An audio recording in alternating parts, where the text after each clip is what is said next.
warahmatullahi wabarakatuh.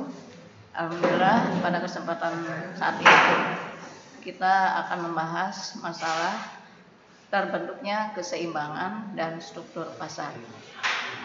Yang akan Ibu terangkan atau Ibu jelaskan pada kesempatan ini, yang pertama itu mengenai permintaan. Apa itu permintaan?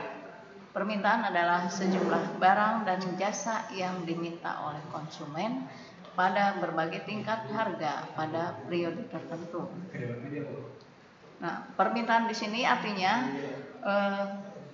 seorang konsumen yang akan membeli sejumlah barang dan jasa dengan berbagai tingkat harga, artinya harga barang-barang tersebut berbeda-beda, ada yang tinggi, ada yang murah. Nah, kemudian di dalam permintaan ini ada faktor-faktor yang mempengaruhinya. Yang pertama yaitu harga barang yang bersangkutan.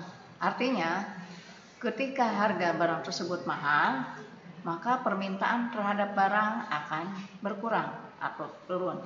Kemudian ketika harga barang itu murah atau turun, maka jumlah permintaan akan bertambah. Nah, salah satu contohnya ketika di pasar ada diskon besar-besaran. Seorang konsumen yang tadinya tidak berniat membeli barang, pada akhirnya ketika melihat harga barang tersebut murah atau ada diskon, maka si konsumen akan membeli barang tersebut. Nah, kemudian yang kedua, faktor yang mempengaruhi permintaan yaitu pendapatan konsumen. Nah, ketika pendapatan konsumen naik atau bertambah, maka jumlah permintaan terhadap barang itu akan menjadi bertambah.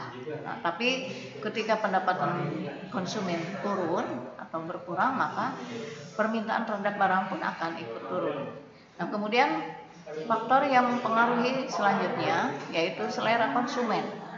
Ketika konsumen mempunyai selera terhadap salah satu jenis barang, itu sedang tren atau trending, nah maka permintaan terhadap barang yang sedang trending tersebut akan bertambah atau akan naik. Nah, kemudian yang keempat, jumlah dan karakteristik penduduk. Jumlah penduduk yang besar akan mempengaruhi jumlah permintaan terhadap barang. Karena apa? Kebutuhan masyarakat pun akan ikut bertambah pada saat jumlah penduduk bertambah. Nah, tapi ketika jumlah penduduk berkurang atau sedikit, maka permintaan terhadap barang pun akan berkurang. Nah, kemudian selanjutnya yang kelima yaitu hari raya keagamaan. Ketika ada hari raya keagamaan, misalnya umat muslim merayakan Idul Fitri, maka permintaan terhadap barang yang berupa daging, berupa kue-kue, berupa makanan, nah ini akan bertambah mengingat masyarakat banyak yang membutuhkan barang tersebut. Nah, selanjutnya yang keenam, kondisi sosial dan ekonomi masyarakat. Kondisi sosial di mana masyarakatnya yang ekonomi di bawah, artinya masyarakat ekonomi menengah ke bawah. Nah, ini permintaan terhadap barang itu terbatas atau sedikit.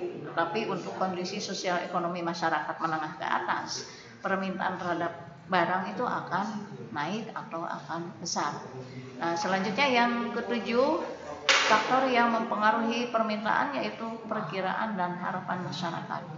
Ketika masyarakat punya perkiraan atau harapan di mana masa depan yang akan dihadapi, misalnya terjadi kenaikan harga barang, maka masyarakat akan berbondong-bondong untuk membeli barang tersebut, sehingga permintaan terhadap barang akan naik. Nah, di dalam permintaan ini ada hukum permintaan, di mana hukum permintaan ini yang mengacu ketika harga barang naik, permintaan terhadap barang akan turun. Mengingat harga barang mahal, maka konsumen tidak akan menambah jumlah barang yang dibeli. Nah, tetapi ketika harga barang turun, permintaan terhadap barang akan naik. Nah, karena harga barang murah, konsumen akan banyak membeli barang tersebut. Nah, itu hukum permintaan. Nah, mungkin untuk kesempatan ini penjelasan mengenai permintaan kita akan akhiri sampai di sini dulu. Nanti selanjutnya kita akan membahas ke penawaran. Akhiri dengan wabillahi taufiq wal hidayah. Wassalamualaikum warahmatullahi wabarakatuh.